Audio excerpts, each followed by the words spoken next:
seated.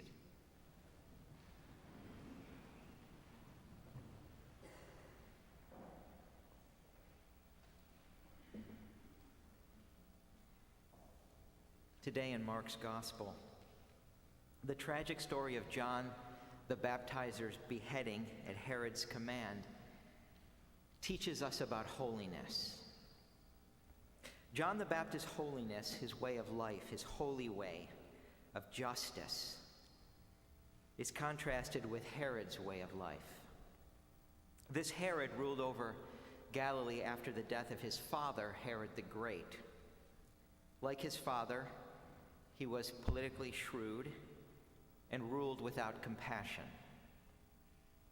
In Luke's gospel, Jesus calls this Herod that fox, referring to his cunning and malice.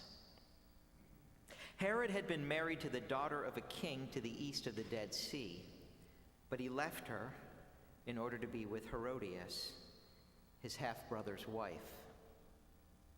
The relationship between Herod and Herodias forms the backdrop of John's death. According to Mark's gospel, Herod imprisoned John for criticizing his union with Herodias. Taking your brother's wife was forbidden by Jewish law. That's in Leviticus.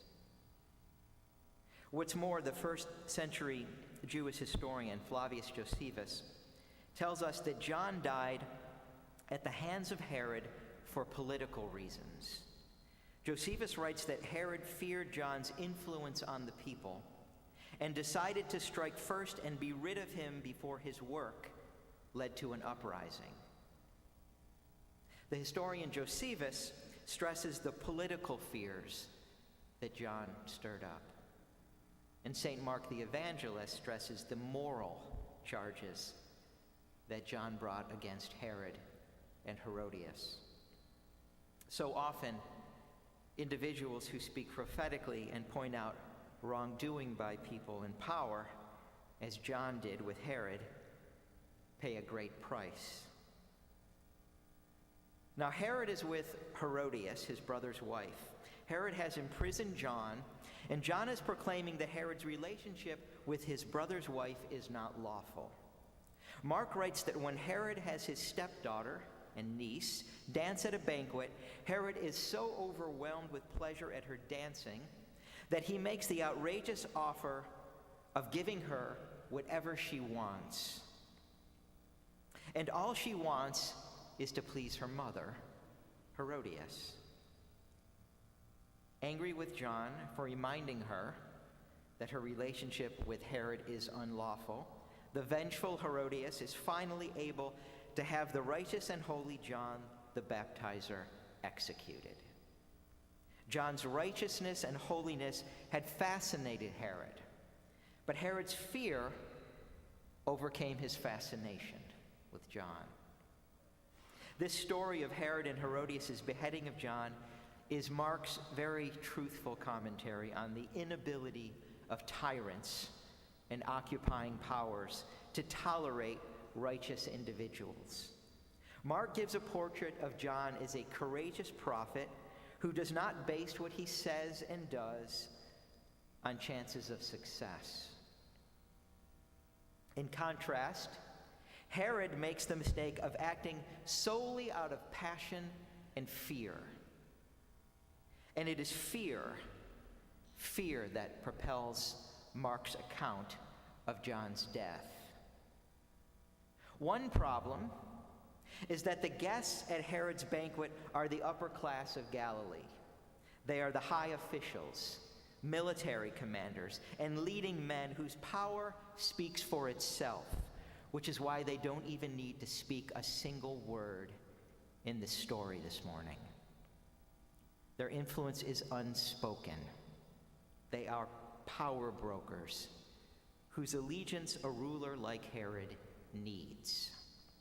Herod needs their allegiance because despite the wealth, pedigree, and prestige that come with being the son of Herod the Great, he still lives in fear of his unjustly ruled subjects. He lives in fear. Afraid of being publicly criticized, Herod locks up John. Afraid of being embarrassed in front of his courtiers and officers and the leaders of Galilee, he grants the outlandish request that ends John's life. The fearful Herod grants the outlandish request that ends the life of the man that he feared. Herod, Mark tells us, knew that John was a righteous and holy man, but Herod was not willing to follow John. He was unwilling to admit his guilt for taking his brother's wife. He was unwilling to admit that he had made a foolish oath to his stepdaughter in front of his court and the power brokers of Galilee. Herod has let his pride get the best of him. His pride has been built up like the fortress that he lived in to protect himself from his subjects. And he is not willing to tear it down.